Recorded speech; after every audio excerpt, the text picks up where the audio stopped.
Good morning सभी बच्चों को। आशा करते हैं कि आप लोग अच्छे होंगे और आप लोगों की रेलवे आरआरबी ग्रुप डी परीक्षा की तैयारी बेहतर चल रही होगी। तो चलिए क्लास को शुरू करते हैं। क्लास को शुरू करने से पहले अगर आप लोगों ने अभी तक इस क्लास को लाइक नहीं किया है यार, तो प्लीज़ क्लास को लाइक कीजिएगा और अपने तमाम दोस्तों में इस क्लास को ज़्यादा से ज़्यादा शेयर कीजिएगा।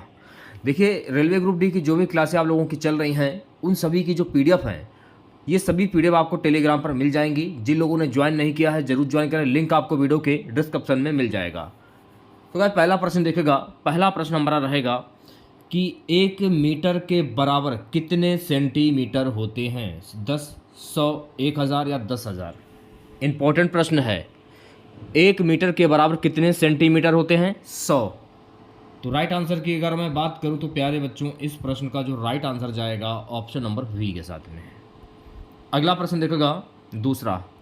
सो गाइस, दूसरा प्रश्न है 1 किलोमीटर के बराबर कितने मीटर होते हैं? 100, 1000, 10,000 या 1,00,000? 1 किलोमीटर के बराबर 1,000 मीटर होते हैं। तो राइट आंसर की अगर मैं बात करूं तो प्यारे बच्चों, इस प्रश्न का राइट आंसर जाएगा ऑप्शन नंबर वी के साथ में। तीसरा प्रश्न हमारा, 1 लीटर के बराबर कितने मिलीलीटर होते हैं? 100, 1000, 10,000 या 1,00,000? 1 लीटर के बराबर 1,000 मिलीलीटर होते हैं। तो इस प्रश्न का जो राइट आंसर जाएगा मेरे प्यारे बच्चों, इस प्रश्न का राइट आंसर जाएगा ऑप्शन नंबर बी के साथ में। चलिए बढ़ते हैं नेक्स्ट क्वेश्चन की ओर प्यारे बच्चों। अगला प्रश्न देखेगा, गति की इकाई क्या होती है? Metre, metre oblique second, kilometre, kilometre oblique घंटा? गति की इकाई क्या होती है? सो गाइस, गति की इकाई मीटर अपॉन सेकंड होती है। तो इस प्रश्न का जो राइट आंसर जाएगा मेरे प्यारे बच्चों, ऑप्शन नंबर वी के साथ में। चलिए बढ़ते हैं नेक्स्ट क्वेश्चन की ओर प्यारे बच्चों। अगला प्रश्न देखेगा। अगला प्रश्न है पांचवा, वजन की इकाई क्या होती है? ग्राम, किलोग्राम, न्यूटन, पाउंड? वजन की इकाई होती है न्यूटन। तो इस प्रश्न का जो राइट आंसर जाएगा ऑप्शन नंबर सी के साथ में। छठा प्रश्न देखेगा, तापमान मापने की इकाई क्या है? डिग्री सेल्सियस, किलोवाट, मीटर या न्यूटन? तापमान मापने की इकाई होती है डिग्री सेल्सियस। तो ऑप्शन नंबर ए जो है गाइस, इस प्रश्न का करेक्ट आंसर हो जाएगा। चलिए बढ़ते हैं नेक्स्ट क्वेश्चन की ओर प्यारे बच्चों। अगला प्रश्न देखेगा। सातवां प्रश्न हमारा है, प्रकाश की गति की इकाई क्या होती है? मीटर प्रति सेकंड, किलोमीटर प्रति घंटा सेकंड, किलोमीटर प्रति घंटा सेकंड, मीटर अपॉन मिनट? प्रकाश की गति की इकाई होती है मीटर प्रति सेकंड। तो इस प्रश्न का जो राइट आंसर जाएगा मेरे प्यारे बच्चों, ऑप्शन नंबर ए के साथ में। चलिए बढ़ते हैं नेक्स्ट क्वेश्चन की ओर प्यारे बच्चों। अगला प्रश्न देखेगा। आठवां प्रश्न है कि शक्ति की इकाई क्या होती है? वाट, जूल, न्यूटन या मीटर? शक्ति की इकाई होती है वाट। तो इस प्रश्न का जो राइट आंसर जाएगा मेरे प्यारे बच्चों, ऑप्शन नंबर ए के साथ में। नवा प्रश्न देखेगा सभी बच्चे। सो गाइस, नवा प्रश्न हमारा है, दाब की इकाई क्या होती है? पास्कल, न्यूटन, जूल या वोल्ट? दाब की इकाई होती है पास्कल। तो इस प्रश्न का जो राइट आंसर जाएगा मेरे प्यारे बच्चों, इस प्रश्न का राइट आंसर जाएगा ऑप्शन नंबर ए के साथ में। 10वें प्रश्न की हम बात करेंगे। सो गाइस, 10वां प्रश्न देखेगा, शक्ति वर्ग की इकाई क्या होती है? न्यूटन, जूल, वाट, किलोमीटर? तो शक्ति की इकाई होती है जूल। तो राइट आंसर की अगर मैं बात करूं तो राइट आंसर आपका जाएगा ऑप्शन नंबर वी के साथ में। 11वां प्रश्न देखेगा। 11वां प्रश्न है कि 1 किलोग्राम के बराबर कितने ग्राम होते हैं? 100, 1000, 10,000, 1,00,000? 1 किलोग्राम के बराबर कितने ग्राम होते? तो 1 किलोग्राम के बराबर 1,000 ग्राम होते हैं। तो इस प्रश्न का जो राइट आंसर जाएगा ऑप्शन नंबर बी के साथ में।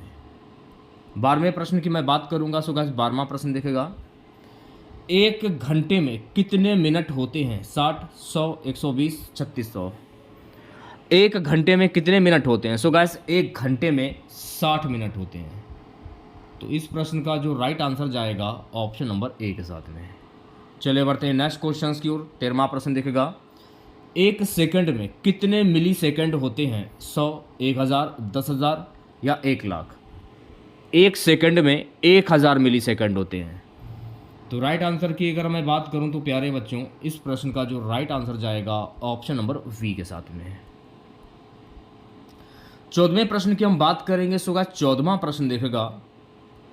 14वां प्रश्न है, सार्वभौमिक गुरुत्वाकर्षण स्थिरांक जी की इकाई क्या होती है? मीटर प्रति सेकंड स्क्वायर, न्यूटन, किलोमीटर या किलोग्राम? सार्वभौमिक गुरुत्वाकर्षण स्थिरांक जी की इकाई होती है मीटर अपॉन सेकंड स्क्वायर। तो इस प्रश्न का जो राइट आंसर जाएगा ऑप्शन नंबर ए के साथ में। देखिए, अगर आप लोगों को वाकई में क्लास अच्छी लग रही हो तो प्लीज क्लास को लाइक कर दीजिएगा। अगला प्रश्न है कि वाष्पन की गर्मी की इकाई क्या होती है? कैलोरी, जूल, वाट या न्यूटन? वाष्पन की गर्मी की इकाई होती है मेरे प्यारे बच्चों जूल। तो ऑप्शन नंबर वी जो है गाइस इस प्रश्न का करेक्ट आंसर हो जाएगा। बात करूंगा अगले प्रश्न की। 16वां प्रश्न देखेगा। वोल्ट की इकाई किससे मापी जाती है? विद्युत विभव, विद्युत धारा, विद्युत शक्ति, विद्युत प्रतिरोध? वोल्ट की इकाई जो है ना विद्युत विभव से मापी जाती है।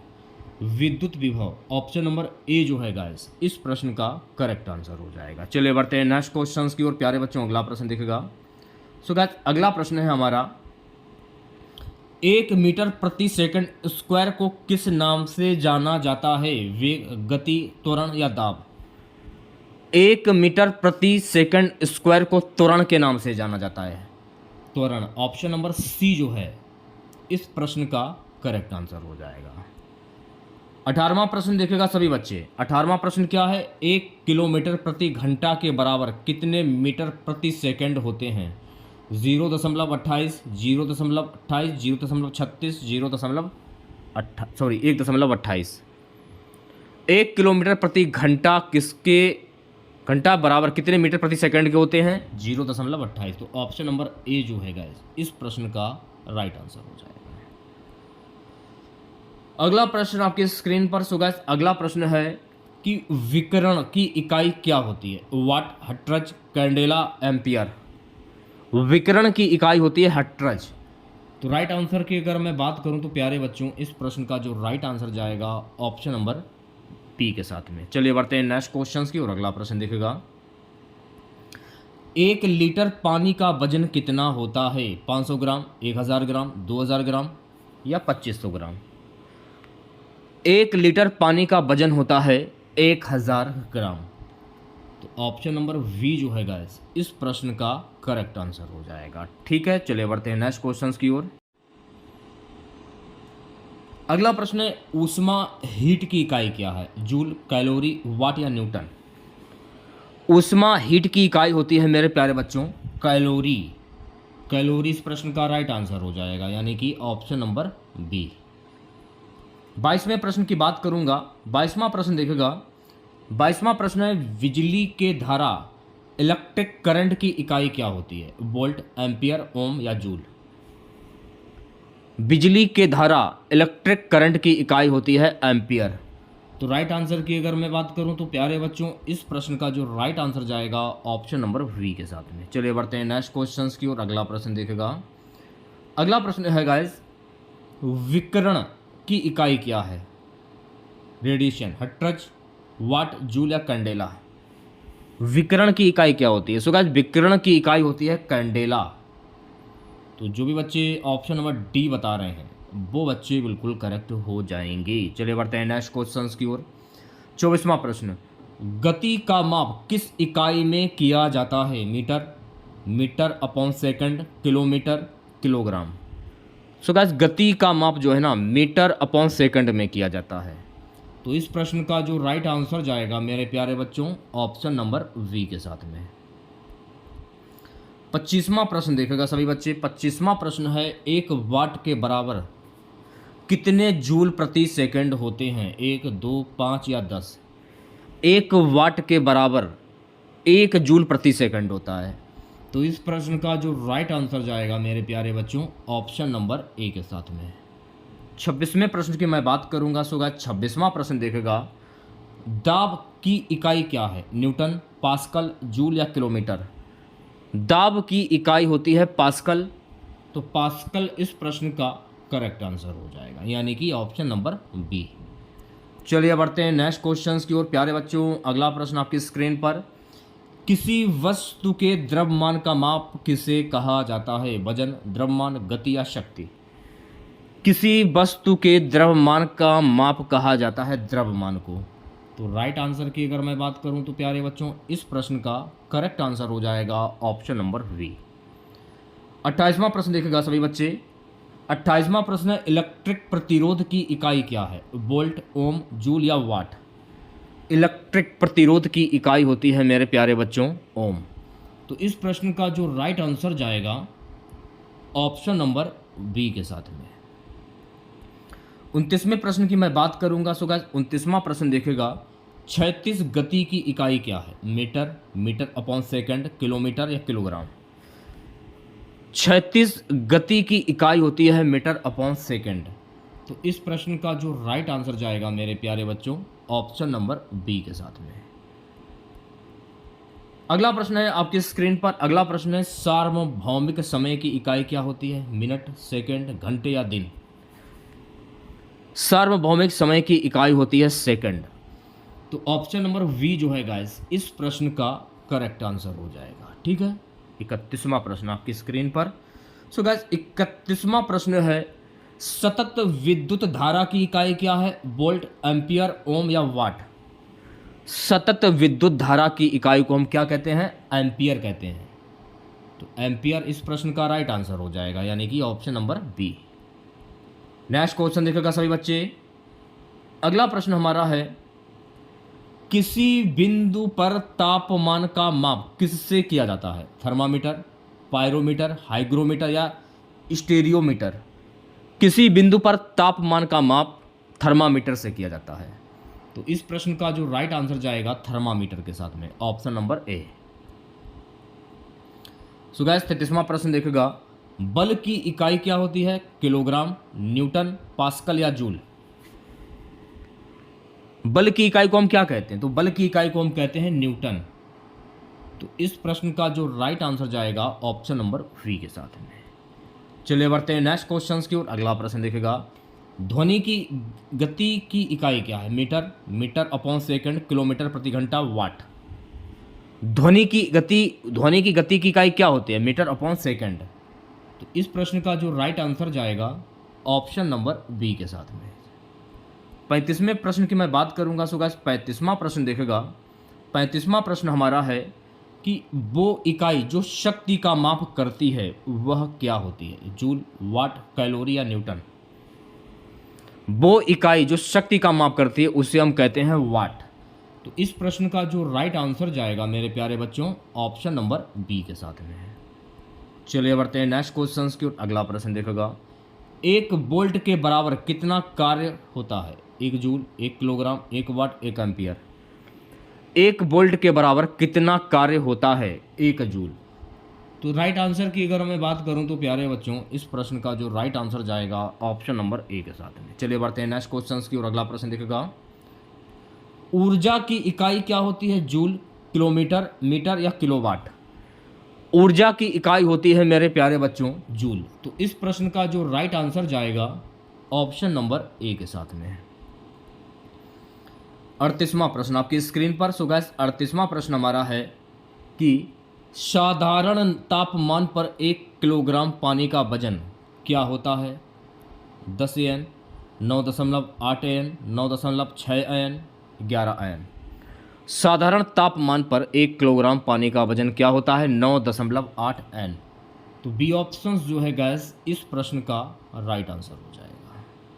चलिए बढ़ते हैं नेक्स्ट क्वेश्चन की ओर। अगला प्रश्न देखेगा सभी बच्चे, ध्वनि की तरंगों की गति कितनी होती है? 343 मीटर प्रति सेकंड, 1500 मीटर प्रति सेकंड, 330 मीटर प्रति सेकंड, 500 मीटर प्रति सेकंड? ध्वनि की तरंगों की गति कितनी होती है? 343 मीटर प्रति सेकंड। तो इस प्रश्न का जो राइट आंसर जाएगा मेरे प्यारे बच्चों ऑप्शन नंबर ए के साथ में। 40वें प्रश्न की मैं बात करूंगा। सो गाइस 40वां प्रश्न देखेगा, किसी वस्तु के द्रव्यमान का माप किस इकाई में किया जाता है? किलोग्राम, ग्राम, ओम या मीटर? किसी वस्तु के द्रव्यमान का माप किलोग्राम इकाई में किया जाता है। तो राइट आंसर की अगर मैं बात करूं तो प्यारे बच्चों, इस प्रश्न का जो राइट आंसर जाएगा ऑप्शन नंबर ए के साथ में। ठीक है, अगला प्रश्न देखिएगा 41वां। 41वां प्रश्न है, प्रकाश का परावर्तन दर के अनुसार परावर्तित प्रकाश की दिशा का कोण ये किसके बराबर होता है? तो ये जो दिशा का जो कोण होता है ना, आघात कोण के बराबर होता है। तो इस प्रश्न का जो राइट आंसर जाएगा ऑप्शन नंबर ए के साथ में। नेक्स्ट क्वेश्चन की मैं बात करूंगा। सो गाइस, अगला प्रश्न देखेगा, अपवर्तन का नियम किसके द्वारा प्रतिपादित किया गया था? Newton, Galileo, Snell, Einstein? अपवर्तन का नियम जो है ना, स्नेल के द्वारा प्रतिपादित किया गया। तो स्नेल, ऑप्शन नंबर सी जो है गाइस, इस प्रश्न का करेक्ट आंसर हो जाएगा। देखिए, इसकी पीडीएफ आपको टेलीग्राम पर मिल जाएगी, अगर आप लोगों ने ज्वाइन नहीं किया है तो ज्वाइन कर लीजिए आप लोग।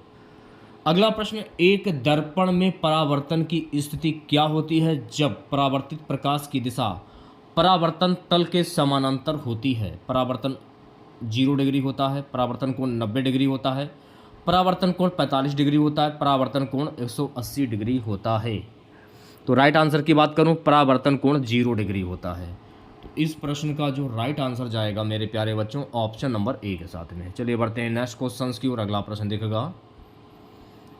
अगला प्रश्न है, पानी में प्रकाश का अपवर्तन होने पर उसका कोण क्या होगा? बढ़ेगा, घटेगा, समान रहेगा या अजय रहेगा? पानी में प्रकाश का अपवर्तन होने पर उसका कोण घटेगा।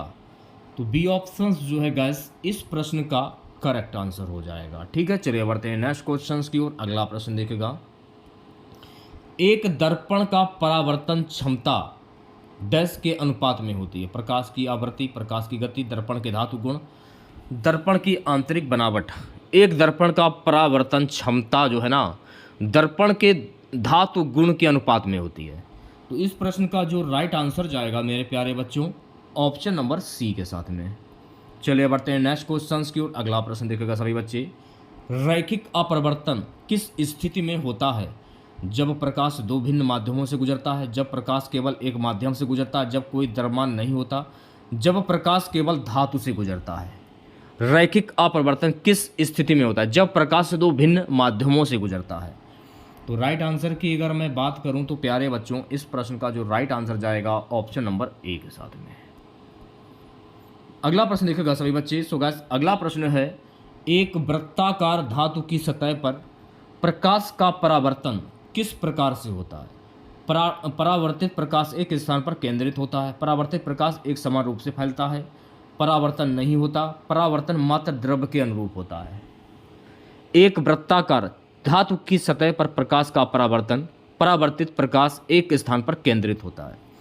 तो राइट आंसर की अगर मैं बात करूं तो प्यारे बच्चों, इस प्रश्न का जो राइट आंसर जाएगा ऑप्शन नंबर ए के साथ में। चलिए बढ़ते हैं नेक्स्ट क्वेश्चन की। अगला प्रश्न देखेगा, जब प्रकाश एक माध्यम से दूसरे माध्यम में प्रवेश करता है तो उसकी गति कैसी होती है? बढ़ जाती है, घट जाती है, समान रहती है, परिवर्तित नहीं होती?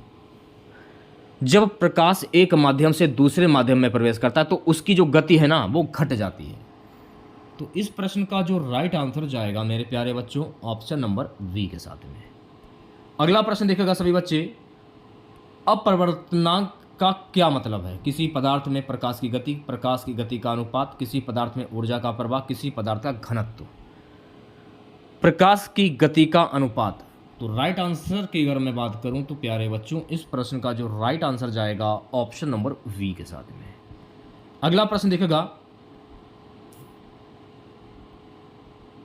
अगला प्रश्न है कि जब प्रकाश पानी से निकलता है तो क्या होता है? अपवर्तन, परावर्तन, अवशोषण या विपर्तन? जब प्रकाश पानी से निकलता है तो अपवर्तन होता है। तो राइट आंसर की अगर मैं बात करूं तो प्यारे बच्चों, इस प्रश्न का जो राइट आंसर जाएगा ऑप्शन नंबर ए के साथ में। 51 क्वेश्चन देखेगा, यदि किसी माध्यम का अपवर्तनांक 1 होता है तो इसका मतलब है कि वह डैश है, कोई पदार्थ नहीं है, अपरिवर्तन नहीं होता, प्रकाश की गति में कोई बदलाव नहीं होता, यह एक ठोस पदार्थ है। प्रकाश की गति में कोई बदलाव नहीं होता। तो इस प्रश्न का जो राइट आंसर जाएगा मेरे प्यारे बच्चों ऑप्शन नंबर सी के साथ में। चलिए बढ़ते हैं नेक्स्ट क्वेश्चन की ओर। अगला प्रश्न देखेगा। सो गाइस अगला प्रश्न हमारा है आईने, मिरर और लेंस में मुख्य अंतर क्या है। आईना जो होता है ना उसकी बात हो रही है, और लेंस में मुख्य अंतर क्या होता है। आईने परावर्तित करते हैं, लेंस अपरावर्तित रहते हैं। तो बी ऑप्शन जो है गाइस इस प्रश्न का राइट आंसर हो जाएगा। ठीक है, चलिए बढ़ते हैं नेक्स्ट क्वेश्चन की ओर। अगला प्रश्न देखेगा सभी बच्चे। सो गाइस अगला प्रश्न हमारा है घुमावदार सतह पर प्रकाश किस दिशा में परिवर्तित होता है। परावर्तन कोण के समांतर, परावर्तन कोण के विपरीत, परावर्तन कोण से अधिक, परावर्तन कोण से कम। घुमावदार सतह पर प्रकाश किस दिशा में परावर्तित होता है। परावर्तन कोण के समांतर। तो राइट आंसर की अगर मैं बात करूं तो प्यारे बच्चों इस प्रश्न का जो राइट आंसर जाएगा ऑप्शन नंबर ए के साथ में। चलिए बढ़ते हैं नेक्स्ट क्वेश्चन की ओर। अगला प्रश्न है हमारा जब दो परावर्तित किरणें मिलती हैं तो वह क्या कहलाती हैं। छाया, चित्र, प्रकाश स्तूल या प्रतिबिंब। जब दो परावर्तित किरणें मिलती हैं तो वो कहलाती हैं चित्र। तो राइट आंसर की अगर मैं बात करूं तो प्यारे बच्चों इस प्रश्न का जो राइट आंसर जाएगा ऑप्शन नंबर वी के साथ में। चलिए बढ़ते हैं नेक्स्ट क्वेश्चन की ओर। अगला प्रश्न देखेगा रैखिक अपवर्तन का नियम किसके द्वारा प्रस्तुत किया गया था। Newton, Galileo, Snell, Einstein. रैखिक अपवर्तन का नियम स्नेल के द्वारा प्रस्तुत किया गया था। तो स्नेल ऑप्शन नंबर सी जो है गाइस इस प्रश्न का करेक्ट आंसर हो जाएगा। अगला प्रश्न देखेगा सभी बच्चे। अगला प्रश्न हमारा है प्रिज्म का उपयोग डैश के लिए किया जाता है। परावर्तन के लिए, अपवर्तन के लिए, प्रकाश के विवर्तन के लिए, रंगों के फेर के लिए। तो प्रिज्म का जो उपयोग है ना रंगों के फेर के लिए किया जाता है। तो राइट आंसर की अगर मैं बात करूं तो प्यारे बच्चों इस प्रश्न का राइट आंसर जाएगा ऑप्शन नंबर डी के साथ में। चलिए बढ़ते हैं नेक्स्ट क्वेश्चन की ओर। अगला प्रश्न देखेगा जब दो माध्यमों में प्रकाश गुजरता है तो किस सिद्धांत का पालन करता है। न्यूटन का गति सिद्धांत, स्नेल का अपवर्तन का नियम, हुक का नियम, पार्सल सिद्धांत। जब दो माध्यमों में प्रकाश गुजरता है तो स्नेल का अपवर्तन का नियम का पालन करता है। तो राइट आंसर की अगर मैं बात करूं तो प्यारे बच्चों इस प्रश्न का राइट आंसर जाएगा ऑप्शन नंबर वी के साथ में। चलिए बढ़ते हैं नेक्स्ट क्वेश्चन की और अगला प्रश्न देखेगा 58 प्रश्न हमारा है जिन लेंस में दोनों सतहें उभरी होती हैं उन्हें डैश क्या कहा जाता है। उत्तल लेंस, अवतल लेंस, समतल लेंस, द्विआधारी लेंस। जिन लेंस में दोनों सतहें उभरी होती हैं उन्हें कहा जाता है उत्तल लेंस। तो उत्तल लेंस इस प्रश्न का करेक्ट आंसर हो जाएगा यानी कि ऑप्शन नंबर ए। अगला प्रश्न देखिएगा सभी बच्चे। अगला प्रश्न हमारा है बड़े दर्पणों में चित्र कैसे होते हैं। स्पष्ट, धुंधले, वर्टिकल या गोलाकार। बड़े दर्पणों में जो चित्र होता है ना वो स्पष्ट होते हैं। तो ऑप्शन नंबर ए जो है गाइस इस प्रश्न का राइट आंसर हो जाएगा। अगला प्रश्न देखेगा। सो गाइस अगला प्रश्न हमारा है प्रकाश की गति किस पर निर्भर करती है। द्रव्यमान, अपवर्तनांक, रंग या स्रोत। सो गाइस प्रकाश की गति जो है ना ये अपवर्तनांक पर निर्भर करता है। तो बी ऑप्शन जो है गाइस इस प्रश्न का करेक्ट आंसर हो जाएगा। ठीक है, नेक्स्ट क्वेश्चन देखेगा लेंस की उत्तल और अवतल सतहों के प्रकारों को क्या कहा जाता है। वर्धक लेंस और संकुचन लेंस, उत्तल लेंस और अवतल लेंस, लंबा लेंस और चौड़ा लेंस, रंगीन लेंस और सफ़ेद लेंस। लेंस के उत्तल और अवतल सतहों के प्रकारों को कहा जाता है उत्तल लेंस और अवतल लेंस। तो इस प्रश्न का जो राइट आंसर जाएगा ऑप्शन नंबर बी के साथ में। अगला प्रश्न आपकी स्क्रीन पर। सो गाइस अगला प्रश्न देखेगा। अगला प्रश्न है कोण का माप किसके द्वारा किया जाता है। तो गाइस कोण का जो माप है ना ये इंक्लिनोमीटर के द्वारा किया जाता है। तो इस प्रश्न का जो राइट आंसर जाएगा ऑप्शन नंबर ए के साथ में। अगला प्रश्न देखेगा। सो गाइस अगला प्रश्न है कि एक उत्तल लेंस पर प्रकाश का अपवर्तन किस प्रकार होता है। सामने की दिशा में, पीछे की दिशा में, समानांतर, एक स्थान पर केंद्रित। एक उत्तल लेंस पर प्रकाश का अपवर्तन एक स्थान पर केंद्रित होता है। तो इस प्रश्न का जो राइट आंसर जाएगा मेरे प्यारे बच्चों ऑप्शन नंबर डी के साथ में। अगला प्रश्न देखेगा। अगला हमारा प्रश्न है कि जब प्रकाश दो माध्यमों के बीच संकुचित होता है तो ये क्या होता है? तो वह डैश होता है अपरिवर्तित, अवशोषित, परावर्तित, दृश्यमान। जब प्रकाश दो माध्यमों के बीच संकुचित होता है तो वो होता है अपरिवर्तित। तो इस प्रश्न का जो राइट आंसर जाएगा मेरे प्यारे बच्चों, ऑप्शन नंबर ए के साथ में। चलिए बढ़ते हैं नेक्स्ट क्वेश्चन की और अगला प्रश्न देखेगा।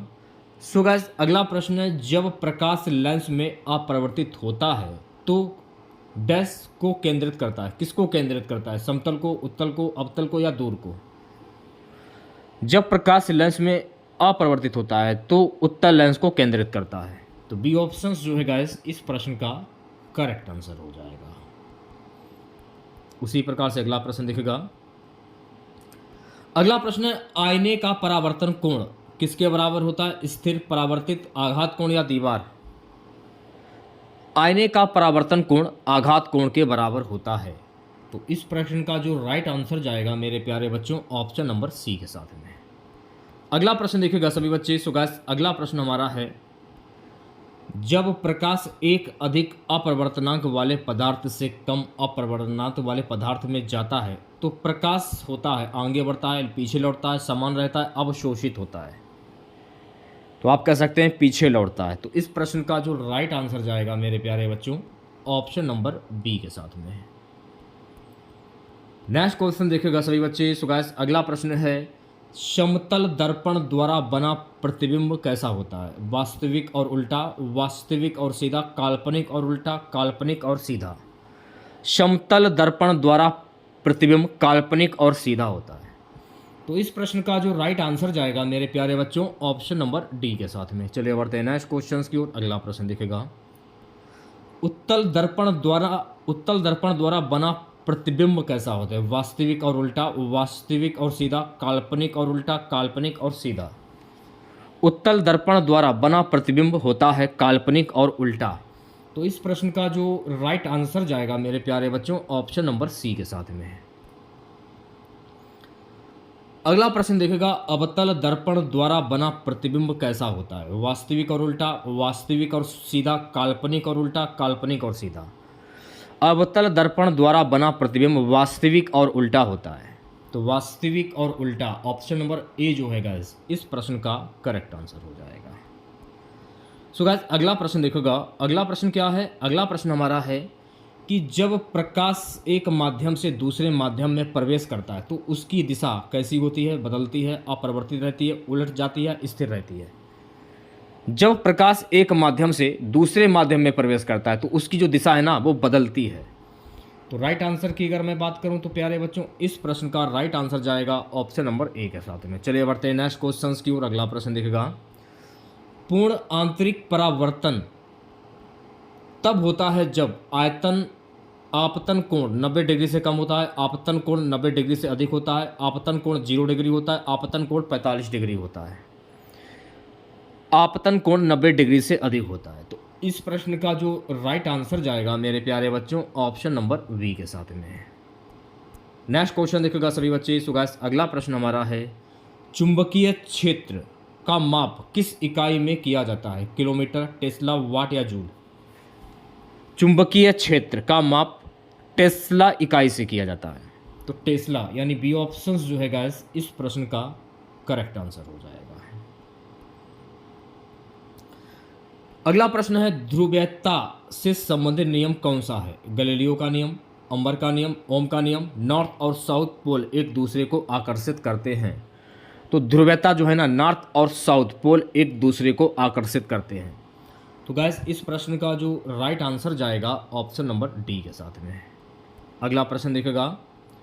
अगला प्रश्न है कि चुंबकीय प्रभाव उत्पन्न करने वाला पदार्थ क्या कहलाता है? संवाहक, प्रवाहक, चुंबकीय पदार्थ या अर्धचालक? चुंबकीय प्रभाव उत्पन्न करने वाला पदार्थ कहलाता है चुंबकीय पदार्थ। तो ऑप्शन नंबर सी जो है गाइस इस प्रश्न का करेक्ट आंसर हो जाएगा। प्यारे बच्चों, अगला प्रश्न देखेगा, समान ध्रुव वाले दो चुंबकों के बीच क्या होता है? आकर्षण, विक्षेपण, शून्य प्रभाव, निरंतर बल। समान ध्रुव वाले दो चुंबकों के बीच होता है विक्षेपण। तो इस प्रश्न का जो राइट आंसर जाएगा मेरे प्यारे बच्चों, ऑप्शन नंबर बी के साथ में। चलिए बढ़ते हैं नेक्स्ट क्वेश्चन की और अगला प्रश्न देखिएगा सभी बच्चे। चुंबकीय क्षेत्र रेखाएं किस दिशा में यात्रा करती हैं? हमेशा उत्तर से दक्षिण, हमेशा दक्षिण से उत्तर, दोनों दिशा में, हर दिशा में समान।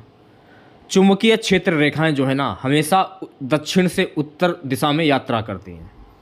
तो राइट आंसर की अगर मैं बात करूं तो प्यारे बच्चों इस प्रश्न का जो राइट आंसर जाएगा ऑप्शन नंबर वी के साथ में। अगला प्रश्न देखेगा। अगला प्रश्न हमारा है कि चुंबकत्व के किस प्रकार को स्थायी चुंबक कहा जाता है जो हमेशा आकर्षण करता है? बी है जो बाहर से प्रभाव के बाद चुंबक बनता है। सी है जो किसी बाहरी शक्ति से प्रभावित होता है और बाद में अपना चुंबकीय गुण खो देता है। डी है जो हमेशा अपने चुंबकीय गुण बनाए रखता है। तो आप कह सकते हैं जो हमेशा अपने चुंबकीय गुण बनाए रखता है। तो राइट आंसर की अगर मैं बात करूं तो जो लोग डी ऑप्शंस बता रहे हैं वो बच्चे बिल्कुल करेक्ट हो जाएंगे। 79 प्रश्न देखेगा। यदि एक चुंबक दो हिस्सों में काटा जाए तो प्रत्येक भाग के पास कितने ध्रुव होंगे? एक ध्रुव, दो ध्रुव, तीन ध्रुव या चार ध्रुव? यदि एक चुंबक दो हिस्सों में काटा जाए तो प्रत्येक भाग के पास दो ध्रुव होंगे। तो बी ऑप्शन जो है गाइस इस प्रश्न का राइट आंसर हो जाएगा, यानी कि ऑप्शन नंबर बी।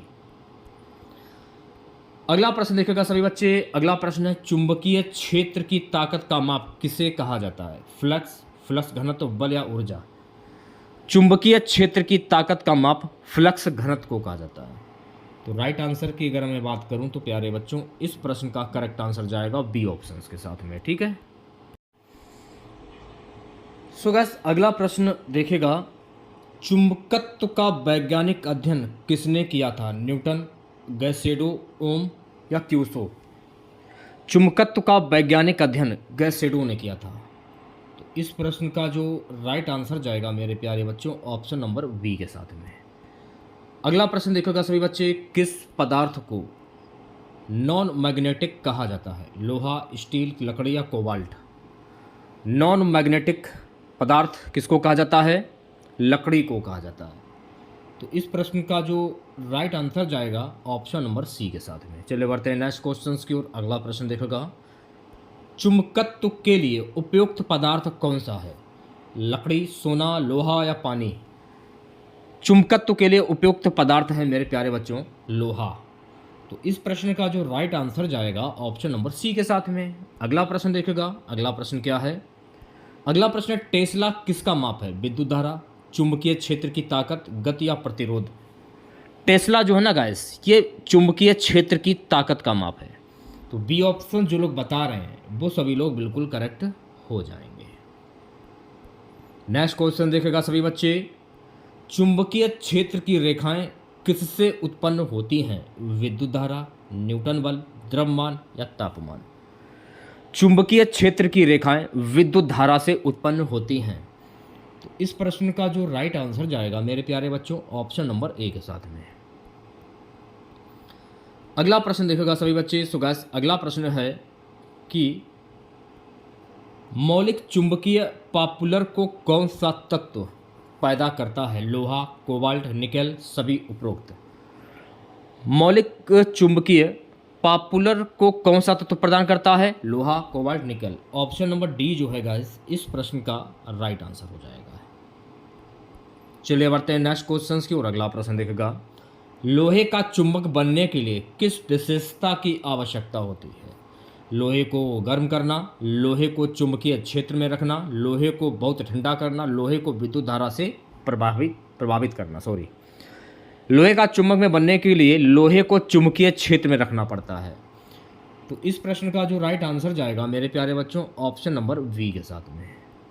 अगला प्रश्न देखेगा। किस चुंबकीय पदार्थ का चुंबकीय गुण बहुत अधिक होता है? एल्युमिनियम, लोहा, तांबा या सोना? किस चुंबकीय पदार्थ का चुंबकीय गुण बहुत अधिक होता है? लोहा का होता है। तो बी ऑप्शन जो है गाइस इस प्रश्न का राइट आंसर हो जाएगा।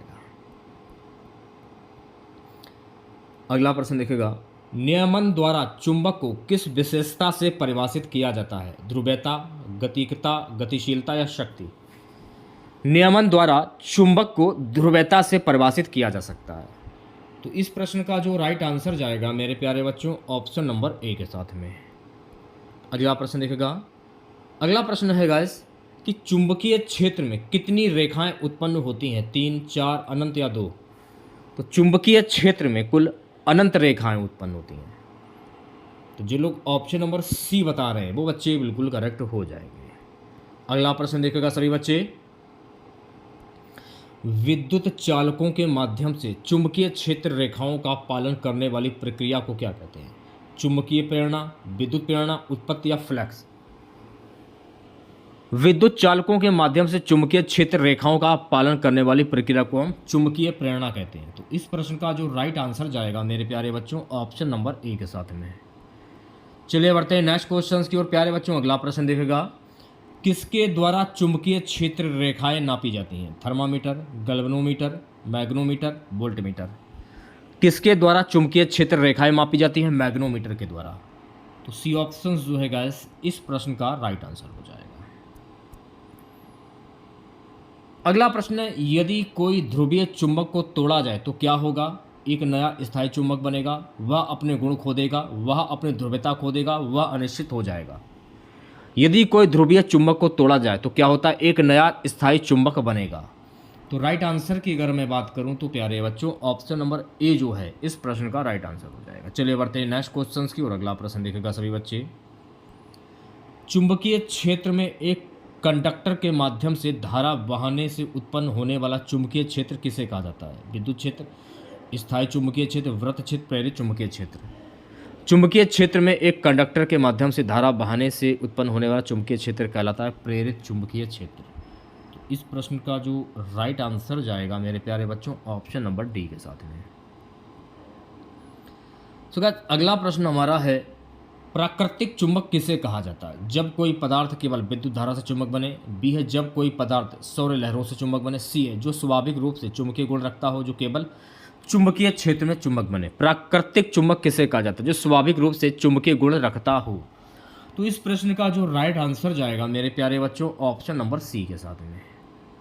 नेक्स्ट क्वेश्चन देखेगा, अगला प्रश्न है, चुंबकीय ध्रुव की दिशा क्या होती है? उत्तर से दक्षिण, दक्षिण से उत्तर, पूर्व से पश्चिम, पश्चिम से पूर्व। चुंबकीय ध्रुव की दिशा क्या होती है? दक्षिण से उत्तर। तो राइट आंसर की अगर मैं बात करूं तो इस प्रश्न का राइट आंसर जाएगा ऑप्शन नंबर वी के साथ में। चलिए बढ़ते हैं नेक्स्ट क्वेश्चन की और अगला प्रश्न देखेगा, चुंबकीय क्षेत्र की रेखाओं का प्रवाह कैसा होता है? उत्तर से दक्षिण, दक्षिण से उत्तर, अनियमित या कोई नहीं। चुंबकीय क्षेत्र की रेखाओं का प्रवाह दक्षिण से उत्तर होता है। तो राइट आंसर की अगर मैं बात करूं तो प्यारे बच्चों इस प्रश्न का राइट आंसर जाएगा ऑप्शन नंबर वी के साथ में। चलिए बढ़ते हैं नेक्स्ट क्वेश्चन की ओर। अगला प्रश्न है, अगर एक चुंबक को गर्म किया जाए तो क्या होगा? उसका चुंबकीय प्रभाव बढ़ेगा, उसका चुंबकीय प्रभाव कम होगा, उसका आकार बढ़ेगा, उसका आकार घटेगा। अगर एक चुंबक को गर्म किया जाए तो उसका चुंबकीय प्रभाव कम होगा। तो ऑप्शन नंबर वी जो है गाइस इस प्रश्न का राइट आंसर हो जाएगा। अगला प्रश्न देखेगा सभी बच्चे, चुंबकत्व के सिद्धांत का आविष्कार किसने किया था? ओम, क्यूसीयू, फैराडे, मैक्सवेल। चुंबकत्व के सिद्धांत का आविष्कार फैराडे ने किया था। तो सी ऑप्शन जो है गाइस इस प्रश्न का राइट आंसर हो जाएगा। लास्ट क्वेश्चन रहेगा आज का, अस्थायी चुंबक क्या होता है? वह चुंबक जो बाहरी प्रभाव से चुंबकीय गुण प्राप्त करता है, बी है वह चुंबक जो हमेशा अपने गुण बनाए रखता है, सी है वह चुंबक जो ताम्र से बना होता है, डी है वह चुंबक जो लोहा से बना होता है। तो इस प्रश्न का जो राइट आंसर जाएगा वह चुंबक जो बाहरी प्रभाव से चुंबकीय गुण प्राप्त करता है। तो ऑप्शन नंबर ए जो है इस प्रश्न का राइट आंसर हो जाएगा। तो कैसी लगी क्लास आप लोगों को कमेंट बॉक्स में ज़रूर बताइएगा। अगर आप लोगों को आज की एक क्लास सच में पसंद आई हो तो प्लीज़ क्लास को लाइक कीजिएगा, ज़्यादा से ज़्यादा शेयर कीजिएगा। अगर आप चैनल पर नए हैं और आप लोगों ने चैनल को सब्सक्राइब नहीं किया है तो प्लीज़ चैनल को जरूर सब्सक्राइब करें और नोटिफिकेशन बेल ऑन करना ना भूलें। देखिए इसकी जो पीडीएफ है इस पीडीएफ को आप टेलीग्राम चैनल के माध्यम से प्राप्त कर सकते हैं। अगर जिन लोगों ने ज्वाइन नहीं किया है जरूर ज्वाइन करें, लिंक आपको वीडियो के डिस्क्रिप्शन में मिल जाएगा। जल्दी से जाइए और टेलीग्राम चैनल को ज्वाइन करना ना भूलें। सभी पीडीएफ आपको बिल्कुल फ्री एंड कॉस्ट में दी जा रही हैं, कोई भी पैसा आप लोगों से नहीं लिया जा रहा है। तो जल्दी से ज्वाइन कर लीजिए। आप लोग मिलते हैं नेक्स्ट वीडियो के साथ। जय हिंद, जय भारत।